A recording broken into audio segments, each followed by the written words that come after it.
श्रीमद राजचंद्र पत्रांक 537 तीसरा भाग तारीख 18/8/2000 श्री देवचंद भाई।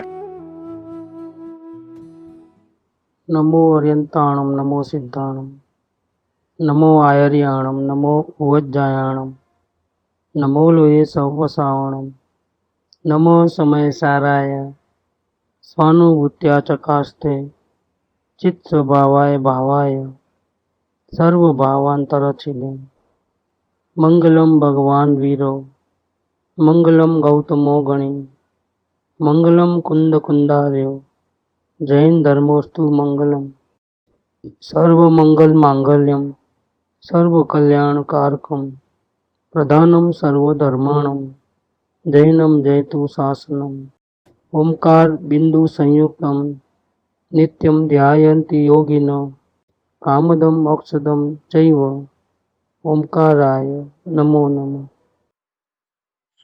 राजचंद्र वचनामृत पत्र नंबर 5। तो सम्राट के मुमुक्षुओं को पत्र लिखा है और विषय ये है कि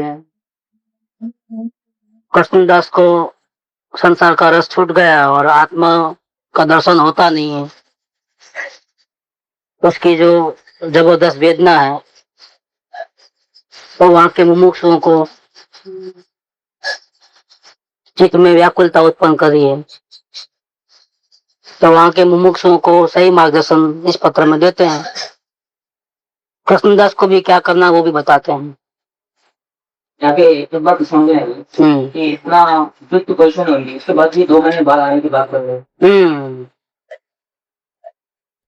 यार बिल्कुल सही बात है। अपने को ऐसा लगता है कि इतना ऊंचा जीव है तो जब कभी भी जाकर के पर्सनली जाकर के समझा देवे तो जल्दी उसका कल्याण हो जाएगा। तो कर दो कि वो दृष्टि में होंगे। वो समझ में आना ही वही की विचित्रता है, वही टॉप सीक्रेट है। वो अग्नि को सोने को पूरा तपाना चाहते हैं, पूर्ण शुद्धि के लिए पूरा तपाना चाहते हैं। कहने अब हो गया होगा, अब इतनी गर्मी दी है तो शुद्ध हो गया होगा, कोई रिस्क लेना नहीं चाहता। क्योंकि भावना वाला जीव तो जब तक नहीं मिलेगा तब तक भावना बढ़ते जाएगी। और ऐसे भावना वाले जीव को जब का जब भी ऑन द स्पॉट दे देवे तो क्या होता है बता देवे तो वैल्यू खत्म हो गई, चीज की वैल्यू खत्म हो गई। और उसको भी इतनी गंभीरता से वो नहीं लेता है। इतना इजी है तो मैं अभी कर लेता हूँ करके अभिमान में चढ़ जाता है। सरलता से मिले तो मतलब नहीं रहता है। वस्तु ऐसी है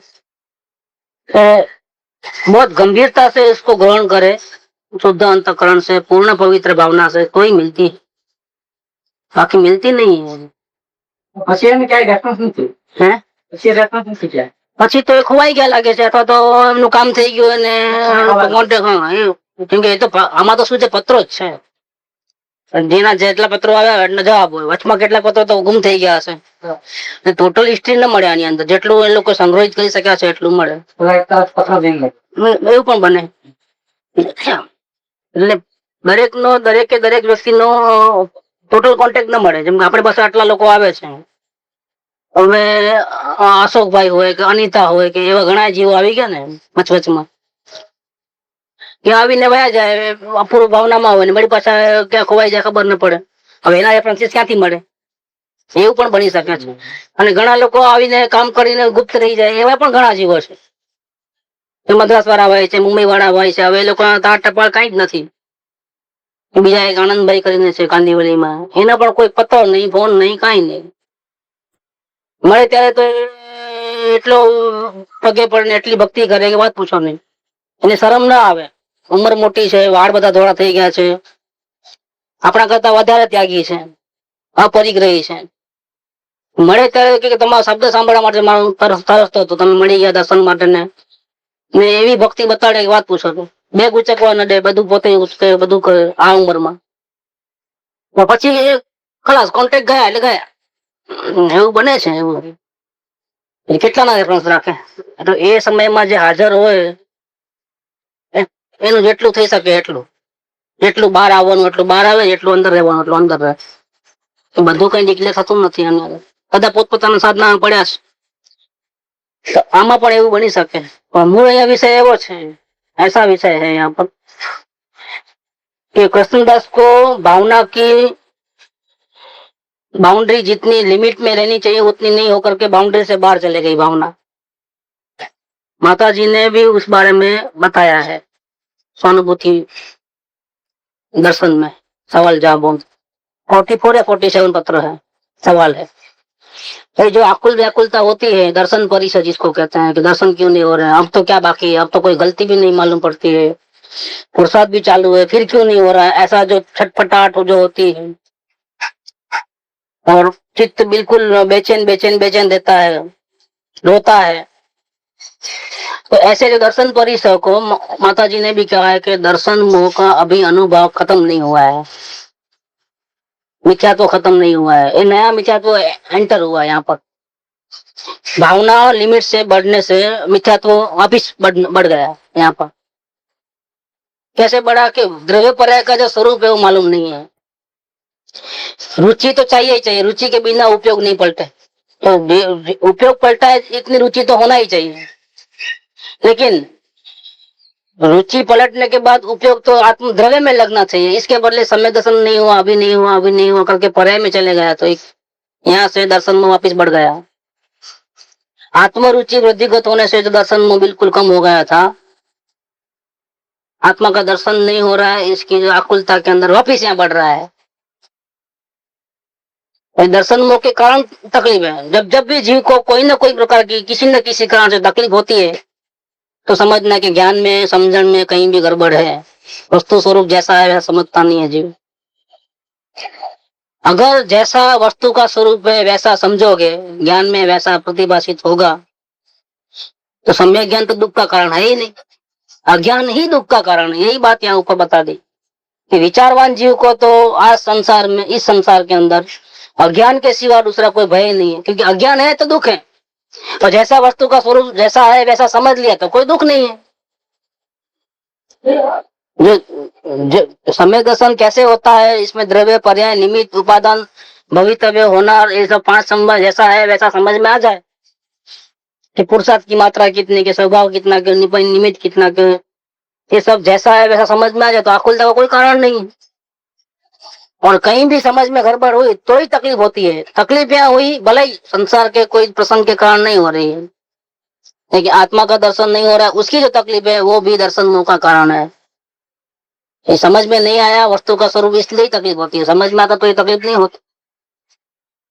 ऋषभदेव भगवान माँ के गर्भ में आए तब 3 ज्ञान लेके आए थे साथ में, 3 ज्ञान। सम्यक दर्शन वो तो था ही उनको, मतलब मति ज्ञान, श्रुत ज्ञान और अवधि ज्ञान भी था ऊपर से। सम्यक दृष्टि 3 ज्ञान लेके, ज्ञान के 5 प्रकार में से 3 तो लेके आए थे। सम्यक दृष्टि थे तो भी 84 लाख पूर्व का आयुष्य में से 83 लाख पूर्व तक ग्रस्त दशा में रहे, प्रपंचों में फंसे उधर उधर, लंबा समय बीत गया, दीक्षा लेने का भाव नहीं आ रहा है। चौथे गुणस्थान में से जल्दी जल्दी मुनि बन जाऊं, ये बन जाऊं, ऐसा कोई विचार ही नहीं आ रहा उनको। तो कोई टेंशन नहीं है क्योंकि वस्तु का स्वरूप समझते हैं। अब जब टाइम आया तो नाच गान चल रहा था, वहां से उठ गए, तो अंदर की ताकत बढ़ी तो बाहर नाच गान चल रहा है, अंदर में इतनी वितरागता बढ़ गई, वहां खेल कूद सब हर्षोल्लास मना रहे हैं, और अप्सरा का डांस चल रहा है नीलांजना का, उसमें उसका डेथ हो गया। और इंद्र ने जरा भी ब्रेक आए बिना दूसरी अप्सरा को लाके डांस करवाया। थोड़ा भी एजिटेट चल रहा है सब, लोगों को तो मालूम ही नहीं है कि ये जो अभी डांस कर रही है वो पहले वाली नहीं है, मालूम ही नहीं पड़ा लोगों को, लेकिन इनको मालूम पड़ गया। और बाहर में इतना प्रसंग नाटक चेटक का हर्षोल्लास का चल रहा है, उसमें उनको ऐसा वैराग्य आया, राज सिंहासन पे बैठे हैं, तमाशा सब लोग देख रहे हैं, इसने में इतना वैराग्य आया। 7वां गुणस्थान वहीं, जो अब तक कभी ऐसा वेदन नहीं आया वैसा वेदन वहां आया। अब मालूम पड़ गया, अब मेरा टाइम आ गया, अब मेरे में ताकत वो आ गई, अब मैं घर बार छोड़ करके जंगल में साधना कर सकता हूँ। अभी तक वो ताकत नहीं आई थी चारित्र ग्रहण करने। ये भी जैसा वस्तु का स्वरूप है, परिणाम का जैसा स्वरूप है, वस्तु का जैसा स्वरूप है, सही ज्ञान है तकलीफ नहीं, और सही ज्ञान नहीं है तो फिर तकलीफ। स्थिरता क्यों नहीं हो रही, आगे क्यों नहीं बढ़ रहे हैं, व्रत पचकाण क्यों नहीं ले रहे हैं, मुनि क्यों नहीं बन रहे हैं, सब जानते तो हैं आत्मा का, फिर उपयोग अंदर क्यों नहीं रह रहा है, बाहरी क्यों रहता है, ये कोई प्रॉब्लम नहीं है किसी बात का। सम्यक ज्ञान में कोई प्रॉब्लम नहीं है अगर वस्तु का ऐसा ही स्वरूप समझे तो। अपने पास क्या है कि तत्व ज्ञान का अभ्यास बिल्कुल नहीं है।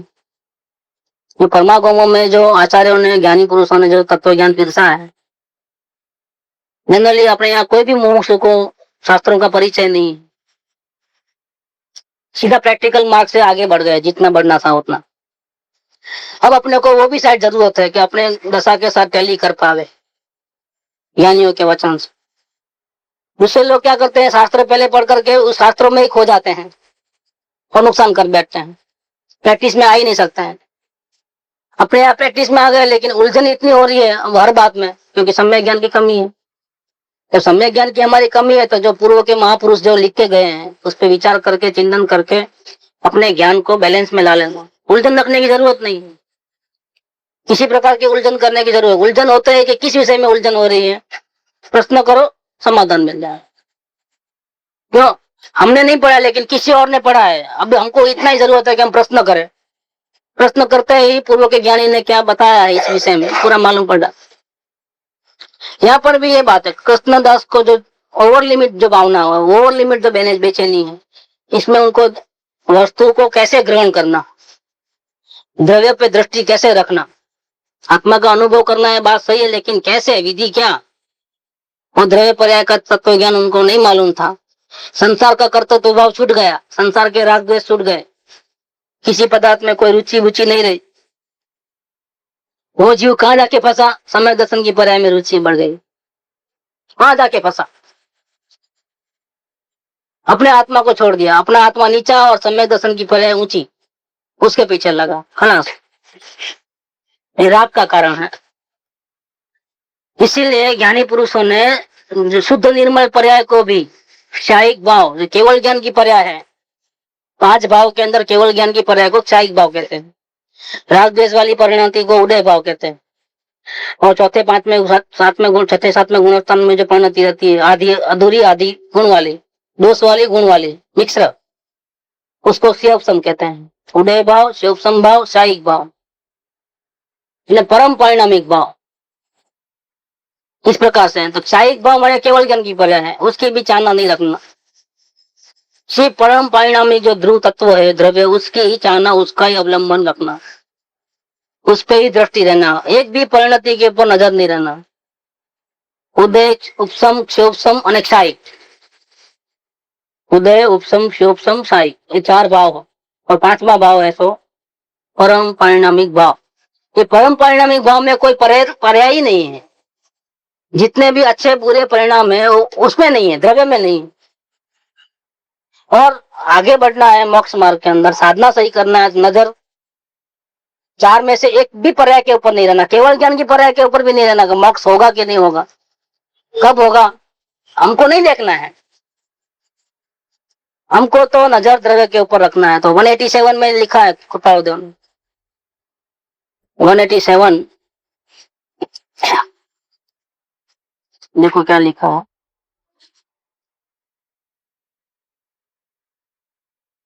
अनुभूति के पहले ही पत्र में 165 में भी लिखा मोक्ष की हमको कोई जरूरत नहीं है। 187 मतलब 2 महीने के बाद वापिस लिखा है, मुक्ति भी नहीं चाहिए। और जैन का केवल ज्ञान भी जिस पुरुष को नहीं चाहिए, उस पुरुष को परमेश्वर अब कौन सा पद देगा।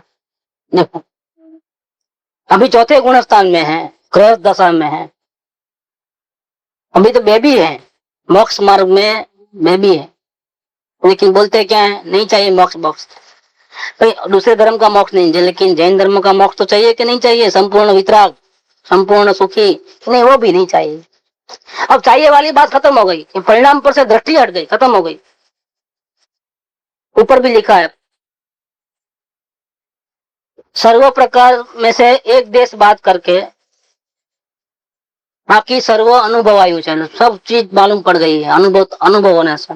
ये केवल ज्ञान में जो मालूम होता है वो नहीं मालूम पड़ रहा है स्पष्ट प्रत्यक्ष रूप से, बाकी थोड़ा ये कमी बात करके बाकी सब मालूम पड़ गया है। एक देश समझाया बिना रहो नहीं, जो केवल ज्ञान में जो जो अभी कुछ कमी रह गई है केवल वो भी समझ में तो आ रहा है लेकिन देखने में नहीं आ रहा है। इतनी कमी बात करके बाकी सब मुझे मालूम पड़ गया है आत्मा का अनुभव होने से। तो वो भी समझ में नहीं आया ऐसी बात नहीं है, लेकिन योग मन वचन काया से संपूर्ण रूप से असंग होने के लिए वनवास की आवश्यकता है। और ऐसा चारित्र करेंगे, मुंडसा में स्थिरता करेंगे, श्रेणी लगाएंगे तो वो भी समझ में आ जाएगा। वो एक देश की कमी है वो भी पूरी हो जाएगी, अर्थात अब फिर उपयोग बाहर जाएगा ही नहीं और परिपूर्ण लोकालोक ज्ञान उत्पन्न हो जाएगा। अब बात कहते हैं અને એ ઉત્પન્ન કરવાની આકાંક્ષા રહી નથી। क्या करना है केवल ज्ञान हो तो भी ठीक, नहीं हो तो भी ठीक, क्या फर्क पड़ेगा। अभी केवल ज्ञान नहीं है तो भी मैं पूरा हूँ, बाद में केवल ज्ञान होगा तो क्या मैं थोड़ा बढ़ने वाला हूँ, मैं तो अभी ही पूरा हूँ, तो मुझे कोई केवल ज्ञान की जरूरत नहीं है। तो परिपूर्ण स्वरूप તે ઉત્પન્ન કરવાની આકાંક્ષા રહી નથી છતાં ઉત્પન્ન કેમ થશે એ વળી આશ્ચર્યकारक છે। हमको तो आश्चर्य हो रहा है कि जिसकी हमको जरूरत नहीं है वो कैसे हो जाएगा। परिपूर्ण स्वरूप ज्ञान तो उत्पन्न થયું જ છે, अपने आत्मा संबंधी पूर्ण ज्ञान तो उत्पन्न हो ही चुका है। और इसकी समाधि में से उसकी स्थिरता में से बाहर निकल करके सारे दुनिया को देखना हमारे से कैसे हो सकेगा। हम तो इसको छोड़ना ही नहीं चाहते, सब कुछ मिल गया है तो केवल ज्ञान होगा, सारी दुनिया देखेगी, लेकिन तो भी हमको क्या फर्क पड़ेगा, हम थोड़े देखने को जाने वाले हैं, इसको छोड़ के थोड़ा देखने को जाने वाले हैं, तो हमको कोई फर्क नहीं पड़ता है। ये पर मने नहीं आ पत्र लखना है विकल्प था ऐसा कि केवल ज्ञान होने के बाद क्या होगा, मेरे में क्या बदलाव आएगा, कि मेरे में तो कोई बदलाव आने वाला नहीं। कि चाहना क्यों केवल ज्ञान की, मोक्ष की चाहना क्यों, इसको बोलते हैं अनुभूति। ये है सम्यक ज्ञान। सम्यक ज्ञान होता ही द्रव्य पे ही नजर रहती है और कोई भी परिणति के चाहे कैसी भी हो, अच्छी हो बुरी हो कैसी भी हो, नजर ही नहीं रहती। परिणाम गिर गए नजर जाएंगी, डिप्रेशन में आ जाओगे, टेंशन में आ जाओगे। ये सम्यक ज्ञान की कमी है, बैलेंस वाला ज्ञान नहीं है। परिणाम अच्छे हो गए नजर जाएगी, अभिमान में संतोष में आ जाओगे, बैलेंस चुक जाओगे। दोनों ही अवस्था में द्रव्य पे नजर रहेगी, संभाव में रहोगे, अब कोई प्रॉब्लम नहीं है, सेफ साइड है। नजर द्रव्य पे रही तो सेफ साइड है, अब कोई प्रॉब्लम ही नहीं है। परिणाम गिरने से प्रॉब्लम नहीं है, नजर द्रव्य पे नहीं रहने से प्रॉब्लम है। हम लोग समझते हैं परिणाम बिगड़ गए इसलिए हमको प्रॉब्लम हो गया, आत्मा मेला हो गया, आत्मा पापी हो गया, आत्मा पामर हो गया, आत्मा रागी द्वेषी हो गया। नहीं होता आत्मा रागी द्वेष, तो फिर तुम समझे ही नहीं आत्मा को। अगर क्षण भंगुर परिणति से बिगड़ने से अगर आत्मा मेला हो जाता हो तो ऐसा आत्मा हमारा है ही नहीं। थोड़ा सा एक समय में क्रोध आकर के आत्मा क्रोधी हो जाता हो तो ऐसा कोई आत्मा का स्वरूप नहीं, आत्मा कभी क्रोधी होता ही नहीं है स्वरूप से। इतना कोई लल्लू पंजू चीज नहीं है ये। जो हमारा जो ओरिजिनल स्वभाव है ये कोई ऑर्डिनरी वस्तु नहीं है, इतनी हल्की चीज नहीं है कि थोड़ा सा क्रोध आते ही वो बिगड़ जावे, थोड़ी सी भक्ति बढ़ने से वो बढ़ जावे। ऐसी कोई आलतू फालतू चीज नहीं है, दुनिया की सर्वश्रेष्ठ चीज है। इसीलिए परिणाम से उसका मापदंड मत लगाना। केवल ज्ञान की पर्याय हो तो भी वो उससे महान नहीं है आत्मा। केवल ज्ञान उत्पन्न हुआ इसलिए महान नहीं है आत्मा, आत्मा महान था इसलिए महान है। सोगानी जी के वचन सुनो तो राड निकल जाए। बोलते हैं कि केवल ज्ञान उत्पन्न हुआ, जीव को मुक्ति हुई, तो मुक्ति की परिणति से जीव को नहीं पहचान कराना। हमको तो गाली लगती है, क्या बोले, देखो ये मुक्त आत्मा, ऐसा करके केवल ज्ञान हो गया, परमात्मा बना और हमारी वैल्यू करते हो, हमको गाली लगती है। जैसे सर्वगुण संपन्न जीव है जो झोपड़ी में रहता था, लेकिन सारी दुनिया उसको तारीफ करती थी, उसके गुणों की तारीफ करती थी। अब उसके पास पैसा आया, कार बंगले में घूमने लगा और लोग तारीफ करते हैं, तो मोटर बंगला और गाड़ी में आया, दान बहुत देता है, इसलिए वो महान है कि पहले से ही मानता हो। अगर कोई कहे कि इतना लाख रुपया दान में दिया इसलिए वो महान, तो उसका अपमान है, क्योंकि वो तो नहीं था तो भी उसकी भावना ऊंची थी। वो सर्वगुण संपन्न ही था, वो गुण वाला ही था, कि पहले अनाड़ी था, बेवकूफ था, रागी जैसी था, अब पैसा आने से सुधर गया, ऐसा है क्या? तो पैसों से, दान से, उसके बाहर के थर्ड मार्क से उसकी क्या वैल्यू करते हो? वो पहले से ही महान है। ऐसे केवल ज्ञान की पर्याय उत्पन्न हुई और आत्मा की महिमा करते हो तो हमको गाली लगती है। हमको कोई लेना देना नहीं है केवल ज्ञान की पर्याय से। केवल ज्ञान नहीं था तब भी हम महान थे, महान थे, महान है और हमेशा महान है। पर्याय के साथ हमारा कोई संबंध नहीं जोड़ना, नहीं तो हमको बहुत तकलीफ होती है करके ऐसा लिखा है। मुक्ति की पर्याय से हमारी पे महिमा मत करो, आत्मा की महिमा मत करो। वो तो ऐसा होगा कि पति की पहचान पत्नी के द्वारा कराते हैं। ऐसा बोलना चाहिए कि ये फलाने भाई है, ये इनके मिसिस है। इसके बदले उल्टा, ये फलाने बहन है, उनका ये मर्द है। तो वैल्यू किसकी बढ़ गई? ऐसा ऐसा व्यवहार लोक में भी प्रचलित नहीं है। पुरुष से पत्नी की पहचान है, स्त्री की पहचान है, स्त्री से पुरुष की पहचान नहीं है, ऐसा ही व्यवहार है। अच्छा वो लगता है, स्वभाव उसकी है। तो केवल ज्ञान की पर्याय से आत्मा की महिमा नहीं है, आत्मा पहले से ही महान है। इसीलिए सम्यक दृष्टि को तो द्रव्य के ऊपर ही दृष्टि रहती है। जितना वो वहां से छूटता है और परिणाम पे नजर जाती है, उतनी उसकी कमी है। प्रॉब्लम जो क्रिएट हुए उसका कारण ये है, ज्ञानी पुरुष को जो प्रॉब्लम क्रिएट होते हैं उसका एक ही कारण है कि निरंतर वो द्रव्य की दृष्टि नहीं रख पाता है। श्रद्धा में है, उपयोग में नहीं है। अभिप्राय में है कि मैं महान हूं, लेकिन वर्तन में वापिस अज्ञानी ऐसा वर्तन कर लेता है। थिंकिंग ऐसी है उसकी, वर्तमान थिंकिंग कंटिन्यूस ऐसा नहीं रहता है कि मैं परमात्मा हूं। श्रद्धा में, अभिप्राय में तो मैं परमात्मा ही हूं, पक्का है, विश्वास है, पूरा अनुभूति भी है। जैसे बैंक में करोड़ रुपया पड़े हैं लेकिन जेब में एक पैसा नहीं है, ऐसी दशा है। शाक भाजी लेने जाएगा तो नहीं चलेगा, वो मैं कल लेके देता हूँ बैंक में से निकाल के, भैया नहीं, हम कितने कितने का याद रखे, पैसा लेके जाओ, लेना है, नहीं तो भूखा मरो, होगा तुम्हारे पास करोड़ रुपया, हमको क्या लेना देना है। ऐसी हालत है। अनुभूति है, जेब भरी पड़ी है, खजाने भरपूर है, खुद को मालूम भी है, लेकिन एनकैश नहीं है, उसका यूटिलाइज नहीं कर रहा है। वो जितना यूटिलाइज नहीं कर रहा है इसीलिए तकलीफ है, जो भी है। इसीलिए परिणाम पे नजर जाती है और रोना धोना चालू हो जाता है।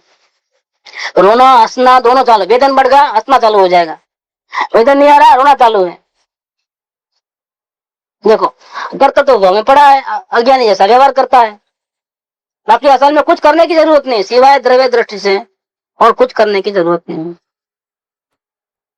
वेदन नहीं आ रहा मैं महान हूं, वेदन आ रहा तो भी मैं महान हूं। वेदन से, परिणति से मेरे को कोई लेना देना नहीं है और मुझे कुछ भी करने का नहीं रहता है, न बाहर में न अपने में। एक भी परिणति की हेराफेरी करने की नहीं रहती है। इसका नाम है सम्यक ज्ञान। वो उसकी अभ्यास, उसकी प्रैक्टिस करना है, तो हमारे में जो आकुलता टेंशन होता है वो भी खत्म हो जाएगा। अब सब जितना टाइम लगने वाला है उतना लगने वाला है, जितने भाव बाकी है बाकी है, चिंता नहीं है। मुक्ति जल्दी हो जाए तो अच्छा। पूर्ता चालू है द्रव्य दृष्टि, लेकिन चिंता बिल्कुल नहीं। ड्राइविंग सीट पे बैठ गए हैं, गति चालू है, जितनी मैक्सिमम गति से चल सकते हैं उतनी गति से गाड़ी जा रही है। कब पहुंचेंगे चिंता नहीं है, क्योंकि पहुंचने ही वाले हैं। हमारी स्पीड नहीं है, रुकी नहीं है, स्टॉप नहीं हो गए, रॉन्ग डायरेक्शन नहीं है, खत्म हो गई बात। द्रव्य दृष्टि कायम है, स्पीड एक धारी चालू है, श्रद्धा के अंदर वृद्धिगत है, चिंता की बात नहीं है कब पहुंचेंगे। उतनी अकुल तक कोई ज्ञानी नहीं रखता है। अरे इतने साल बीत गए, 83 लाख पूर्व, अभी तक मुनि नहीं बने। दूसरों को चिंता होगी, उसको खुद को चिंता बिल्कुल नहीं है। क्या होगा मेरा, मैं तो तीर्थंकर का द्रव्य हूं, मुझे तो जल्दी जल्दी केवल ज्ञान प्राप्त करके, साधना करके, जल्दी केवल ज्ञान करके लोगों को समझाना है, धर्म तीर्थ की प्रवृत्ति कराना है। मैं प्रथम तीर्थंकर हूं, जब तक मेरा मुंह नहीं खुलेगा तब तक लोगों को धर्म की मालूम ही नहीं पड़ेगा। कोई लोग साधना कैसे करेंगे, उनका कल्याण कैसे होगा। प्रथम तीर्थंकर के सामने ऐसा ही होता है, कोई ज्ञानी नहीं होता है उस टाइम, एक ही ज्ञानी रहता है और वहां से उनके वचन सुन करके दूसरे ज्ञानी बनते हैं, तब तक कोई ज्ञानी नहीं होता है। युग की शुरुआत में। ये पहला दूसरा तीसरा आरा खत्म हुआ, चौथे आरे की स्टार्टिंग बिगिनिंग के अंदर ऋषभदेव भगवान का शुरुआत हुई। या उनकी वाणी खिलेगी, इसके बाद कोई जीव उसका निमित्त लेकर के अपने उपादान को जागृत करके आत्मदृष्टि करके ज्ञानी बनेगा, इसके पहले कोई नहीं बनेगा। और वही जीव जिसके निमित्त से लाखों जीव तिरने वाले हैं, लोगों को धर्म का रास्ता मिलने वाला है, वही जीव तीन ज्ञान होने पर भी जन्म से 84 लाख में से 83 लाख पूर्व ग्रह दशा में बिता रहता है। बोलो। और जब तक वो मुनि नहीं बनेंगे, केवल ज्ञान उत्पन्न नहीं होगा, तब तक वो भी मौन रहते हैं।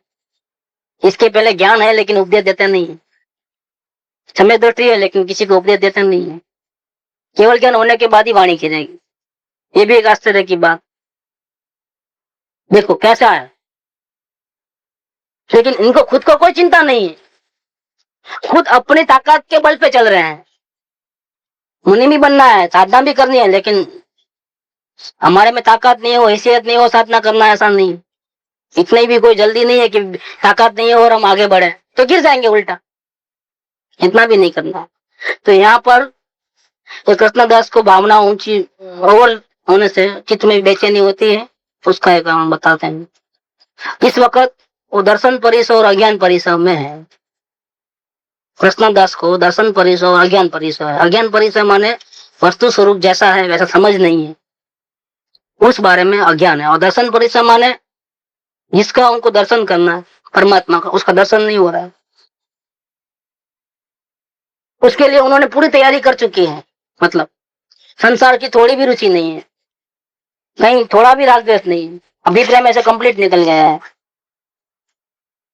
तो भी उनको आत्मा का दर्शन नहीं हो रहा है। और पुरुषार्थ आत्मा को देखने का ही चल रहा है, तो भी नहीं हो रहा है। इसका नाम है दर्शन परिसर।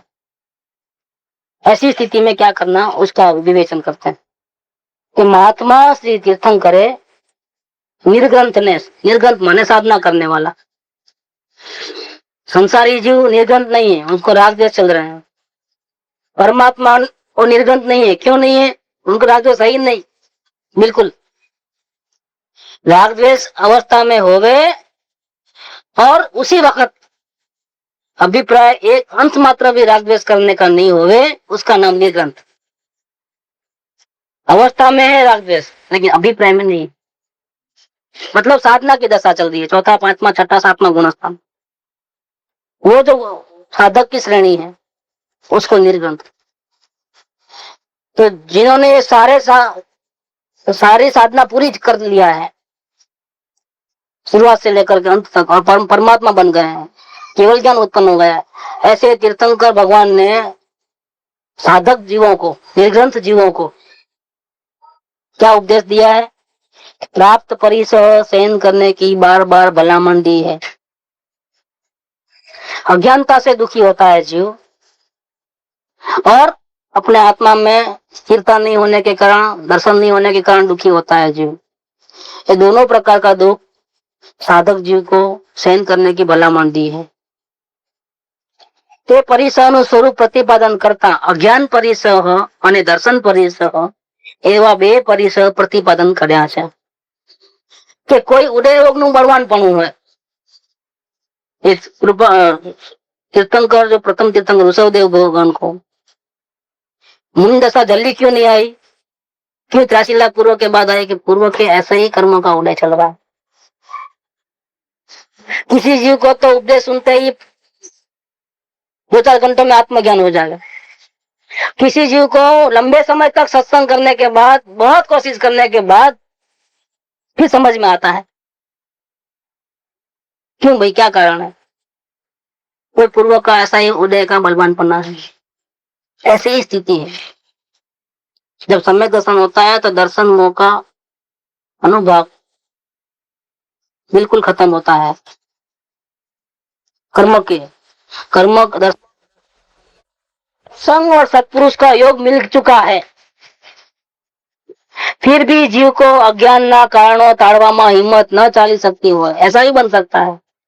संसार की रुचि नहीं है, ऊपर से सत्संग है, सदगुरु का संयोग है, और फिर भी वो कला हाथ में नहीं आती है, जिसको कहते हैं बीज ज्ञान को, सुधारस को, स्वरूप निश्चय कहो, दूसरा संकेत कहो, आत्मनिश्चय कहो, वो नहीं होता है।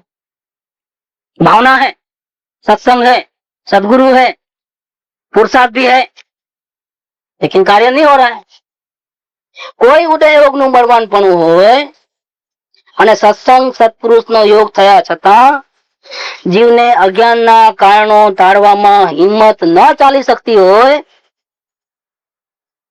पुरुषार्थ करने के बावजूद भी, और ऊपर से मूंझवण આવી जाती હોય कि देखिए क्या प्रॉब्लम है, अब समझ में नहीं आ रहा है प्रॉब्लम क्या है, तो पर अब ऐसी पोजीशन में क्या करना, नहीं नहीं रास्ता कहीं गलत पकड़ लिया, नहीं तो अब तक पहुंच जाते। नहीं, ऐसा नहीं। इस वक्त धीरज रखना। धीरज का मतलब पीछे मुड़ना नहीं है अब, क्योंकि अभी रास्ता तो है नहीं, लेकिन आगे रास्ता नहीं दिख रहा है, इसलिए शायद पीछे मुड़ना हो जाए, तो ऐसा नहीं करना, धीरज रखना है। नहीं, दूसरों को तो एक महीने में होगा, दूसरों को तो 6 महीने में होगा, शास्त्र में भी लिखा है। हमारे को प्रॉब्लम अभी तक नहीं हो रहा है, अब क्या, नहीं, धीरज रखना। और क्या करना, ऐसे जीव को क्या करना, और रोना धोना तो बंद ही करना है। रोना धोना बंद करके क्या करना वो बात बताते हैं। एक धीरज रखना। दूसरा, सत्संग और सत्पुरुष नो योग विशेष विशेष करीने आराधो, क्योंकि ये जो गलती है, ये अज्ञान परिसर और दर्शन परिसर के जो पोजीशन उत्पन्न हुई है, स्थिति उत्पन्न हुई है, ऐसी हालत में नहीं, अब सत्संग इतना कर रहे तो भी फायदा नहीं है, कहाँ आगे बढ़ रहे हैं, जाके वहीं पड़े हैं 6 महीने 12 महीने से।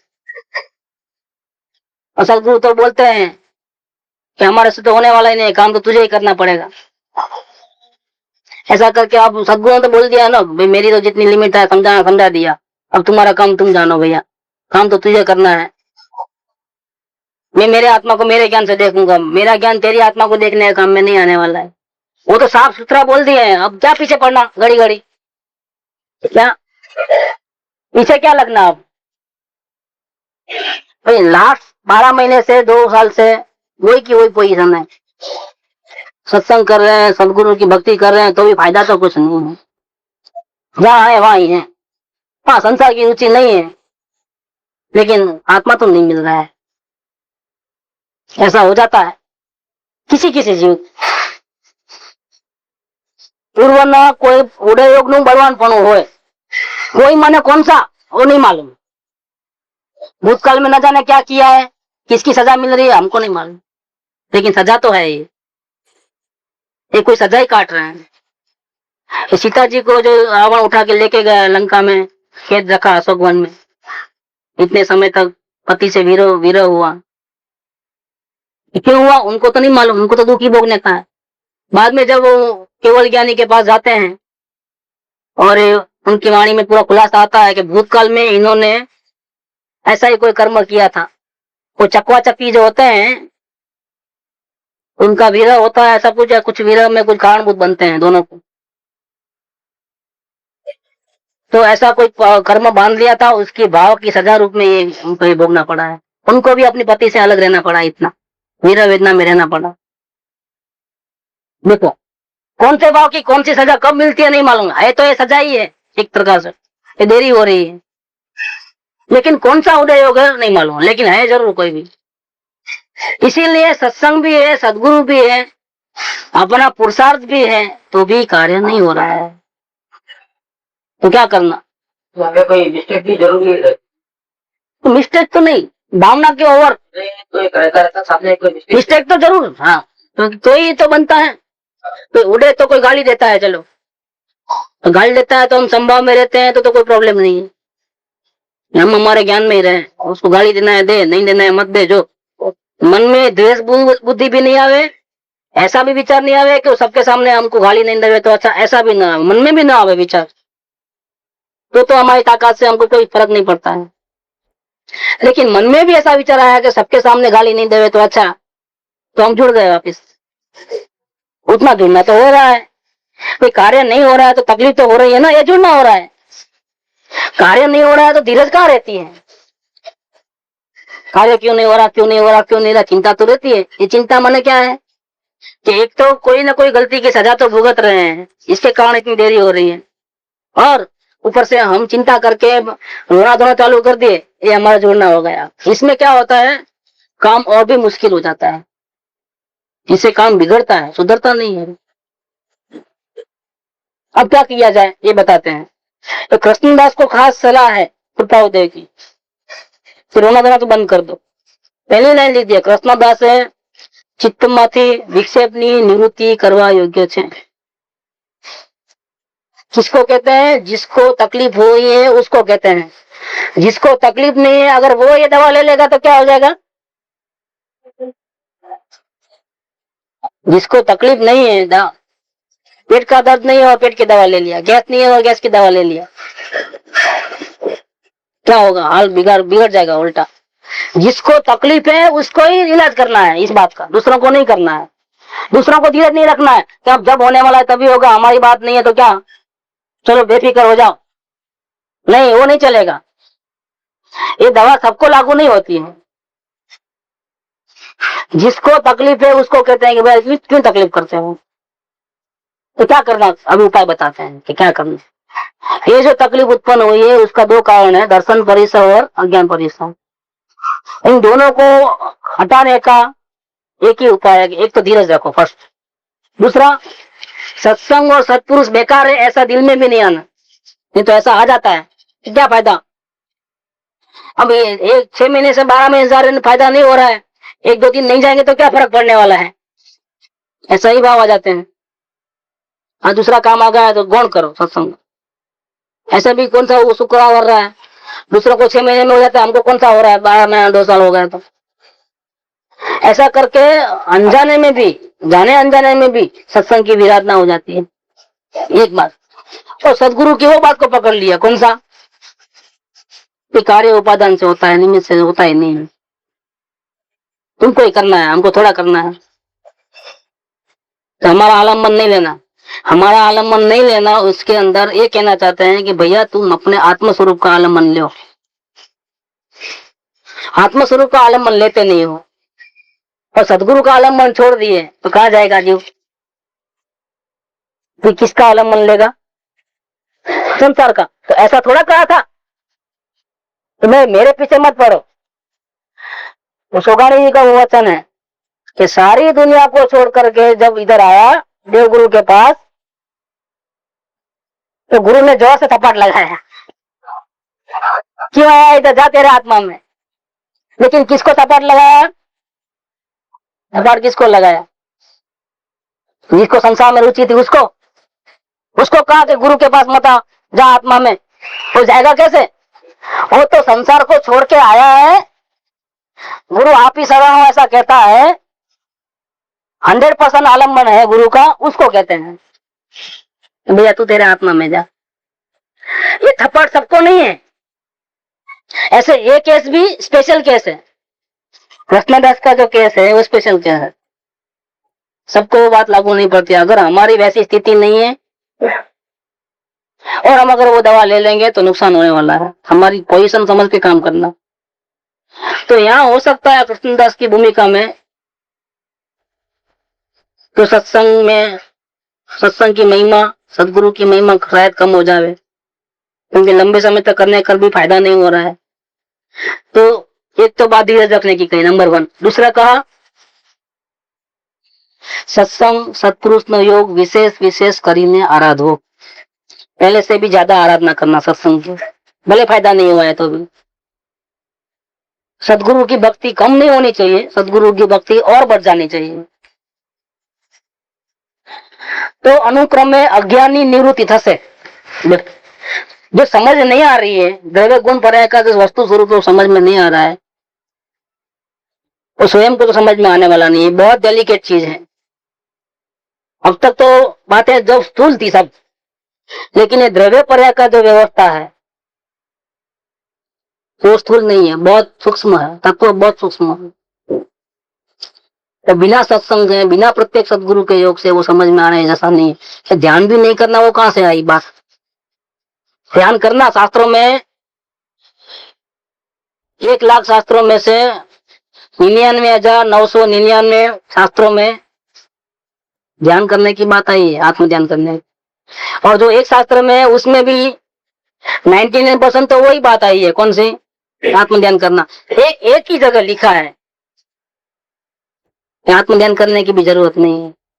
तो व्यवहार तो ज्यादा है, व्यवहार का प्रतिपादन बहुत है, ये लोगों को समझ में नहीं आता है, इसलिए व्यवहार का प्रतिपादन ज्यादा है और निश्चय का प्रतिपादन बहुत अल्प है। चौंक जाता है जी, क्या बात करते हो, अभी तक तो बोले आत्म ध्यान करना, तुम्हारे को आत्म ध्यान की आत्मा की इतनी लगनी नहीं लगी थी तो कही थी, अभी लगनी लगी है लेकिन ओवर हो गई है, तो अब कहते हैं रिवर्स डोज।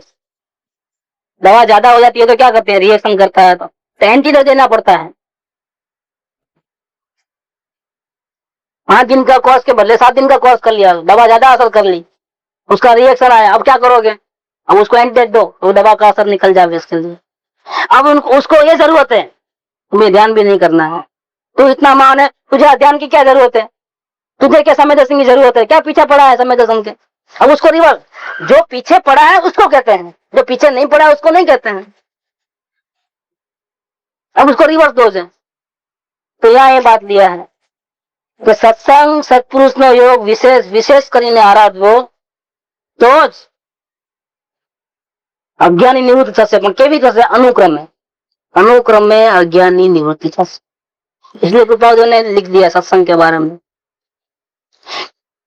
કે બૌદ્ધ પ્રાણીઓએ લાંબા સમય સુધી દીર્ઘ સમય સુધી સત્સંગનું આરાધન કર્યું હોય તો જ એની પ્રગતિ ટકી રહે છે, आत्मश्रेणी पड़ती नहीं। छोटा मोटा सत्संग कर लिया और फायदा कर लिया और आत्मश्रेणी में चढ़ गए और बहुधा गिरते हैं। सत्संग लंबा समय तक चलना चाहिए तो उसको चारों ओर का नॉलेज मिलता है, हर प्रकार का नॉलेज मिलता है, तो जल्दी गिरता नहीं है। और जल्दी जल्दी चढ़ गए हैं, सत्संग कम किया है, उसकी आराधना सही नहीं की है बराबर, भले आगे बढ़ गए लेकिन ज्यादातर लोग वो गिर जाते हैं। इसीलिए ये कृपालुदेव ने बार बार सत्संग और सदगुरु के ऊपर ज्यादा ध्यान दिया है, यहाँ तक कि द्रव्य दृष्टि से भी ज्यादा प्रतिपादन है। द्रव्य दृष्टि का प्रतिपादन ढूंढना पड़ेगा इस बुक में से, द्रव्य दृष्टि का प्रतिपादन कहाँ कहाँ किया है। लेकिन सदगुरु और सत्संग तो आप कोई भी पाना आंख बंद करके खोलो, कोई भी पाना खोलना आंख बंद करके, उसमें सत्संग और सदगुरु की महिमा होगी होगी होगी। ये इस पुस्तक, इस ग्रंथ का, इस शास्त्र का यही एक बहुत चमत्कार है। ये सभी शास्त्रों में अलग है, अलग इनका रास्ता है। फाउंडेशन की बात चल रही है, अनुभव के बाद क्या करना और द्रव्य दृष्टि कैसी होती है, आत्म दृष्टि कैसी होती है, आत्मा का स्वरूप क्या है, वो इतनी चर्चा इसके अंदर नहीं है। आत्मा का स्वरूप, द्रव्य दृष्टि भेद ज्ञान कैसे करना, उसकी चर्चा नहीं है। लेकिन आत्मा का स्वरूप समझ में सही आवे, द्रव्य दृष्टि उत्पन्न हो जावे, इसके पहले क्या करना, साधना का मूल केजी नर्सरी क्या है, वो बात इसके अंदर है। फाउंडेशन की बातें हैं मेरे, वो बड़े बड़े ग्रंथ हैं जिसमें आत्मा की बातें हैं, आत्मा को पाने की बातें हैं, वो पढ़ करके भी वही जीव उसको पचा सकेगा जिसका फाउंडेशन ठीक होगा। जिसका फाउंडेशन ठीक नहीं होगा वो पढ़ेगा समय सर, एक बार नहीं 50 बार पढ़ेगा तो भी फायदा नहीं होने वाला है। इसलिए इसकी बहुत वैल्यू है। लेकिन लोग तो ऐसा कहते हैं पत्र अपने काम के नहीं, पर्सनल व्यक्तिगत है, तो पत्र क्या है, तो कृष्णदास की समस्या नहीं है, ऐसी दूसरों की भी समस्या हो सकती है ऐसी। तो लिमिट से बात भावना बढ़ जाए तो क्या होता है, बहुत प्रॉब्लम आता है, ये बात कहते हैं। तो कहते हैं सत्संग सत्पुरुष का योग विशेष आराधना तो अनुक्रम में अज्ञानी निवृत्ति थશે। क्यों, इसका कारण कल बताएंगे कि क्यों ऐसा करना, धीरज क्यों रखना, सत्संग और सत्पुरुष की विशेष आराधना क्यों करना, इसके कारण भी दिए हैं, वो बात बताएंगे, कल लेंगे हम लोग। सुख